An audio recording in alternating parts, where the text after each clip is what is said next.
কি David David Mura Singh কি গতকাল তোমার সাংবাদিক সম্মেলনের নামে সাংবাদিকদের উপর যে তুমি হামলা করেছ তা দেখলাম। তো ডেভিড, মনে আছে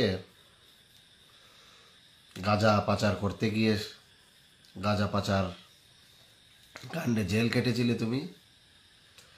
জেল থেকে যেদিন বেরিয়েছিলে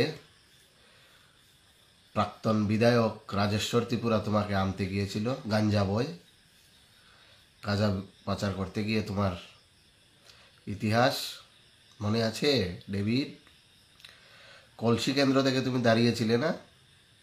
দাঁড়িয়ে প্রচার করতে করতে গিয়ে সহজ সরল মানুষদেরকে কি বলেছিলে? বো অনুপনাথ বলে কি স্লোগান দিয়েছিলে? তারপরও তো জিততে পারোনি। হ্যাঁ, আমি সেই অনুপনাথ বলছি। গাঞ্জা পাচারকারী ডেভিড, কালকে সাংবাদিক সম্মেলনের নামে তুমি যা করলে তার জন্য তোমাকে পেলে না? তোমাকে পেলে সাংবাদিকরা চতুর্থ স্তম্ভের কি ক্ষমতা সেটা বুঝিয়ে দেবে। আর একজন সংবাদ পাঠক হিসাবে তোমাকে বলতে চাই, তোমাকে পেলে না আচ্ছা করে বুঝিয়ে দিতাম যে কেন এবং কি কারণে রাজা মহারাজা বলবো না। আমি বলছি ডেভিড, গাঁজা পাচারকারী বাটপার, বাটপারের সাঙ্গপাঙ্গের অন্যতম একটা। সে এই 2021 সালে এই মথা ক্ষমতায় আসার পর থেকে কত টাকা ইনকাম করেছে তার ব্যাংক ব্যালেন্স আপনারা চেক করে দেখবেন। নামে বেনামে কি সম্পত্তি কিভাবে রোজগার করেছে। আর এই কালকে সাংবাদিকদেরকে আক্রমণ করেছে সাঙ্গপাঙ্গরা। এর অতীত ইতিহাস গাঁজা বিক্রি করেছে।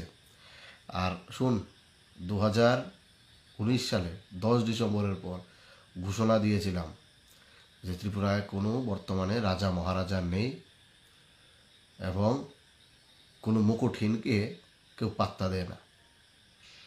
কারণ মুকুটহীনের একটা সাধারণ, সে বাঙালি হোক বা অবাঙালি, সে যে কমিউনিটিরই হোক, যে ধর্মেরই হোক, তার থেকেও তার যোগ্যতা অনেক বেশি কম। এই কারণে ওই সাধারণ মানুষটা সকলের সঙ্গে সহাবস্থান, কমিউনাল হারমোনি এগুলো বজায় রেখে তার অন্ন, বস্ত্র, স্বাস্থ্য, শিক্ষা, যোগাযোগ, তার অধিকার ন্যায়সঙ্গতভাবে ছিনিয়ে নিতে চায়। সে ভাবে না অটোর পিছনে বা গাড়ির পেছনে বসবে কিনা সামনে বসবে। সে ভাবে যে সৎ পথে আমি যে গাড়িটা চালাচ্ছি সেটা যেন আমার হয়। কোনো এই শিলং যাদের ব্যবসার ঘাঁটি, গেটার তিপ্রালেন তাদের ভাওতাবাজি। আর শিলং যাদের আস্তানা, শিলং যাদের লুটে ফুটে খাওয়ার খেয়ে নিয়ে যেখানে রাখার জায়গা, তো শিলং যাদের ব্যবসার ঘাঁটি, ত্রিপুরাচারও তাড়াতাড়ি। আর যারা আরাকান থেকে, তারা এই মাটির যে বিশেষত্ব, এই মাটির মধ্যে জন্মগ্রহণের, এই মাটির প্রতি টান, এটা কোনো দিনই তারা বুঝবে না। আর এই ডেভিড, তোর নামও নিতে আমার লজ্জাবোধ হয়। সাংবাদিককে দেখবি না, ঠিক আছে, দেখব। আমরা তো 10 মাস 10 দিন মায়ের গর্ভে জন্ম নিয়েছি, তুই না হয় 20 মাস 20 দিন নিয়েছিস মনে হয়, তাই দেখবি বলছিস। আর মহারাজা কেউ বলবে না, অন্তপক্ষে তো আমি তো বলছি না, বলে দেখা। যদি একবার যদি কোনো মুকুটহীনকে আমার মুখ দিয়ে মহারাজা বলতে পারিস, তাহলে তো মনে করব যে তুই কিছু করেছিস, গাঁজা পাচার ছাড়াও কিছু শিখেছিস। তো তোকে ওপেন চ্যালেঞ্জ। আর সাংবাদিকদের একটা চুল কেশ স্পর্শ করে দেখিস। আর একজন ভালো দক্ষ প্রশাসক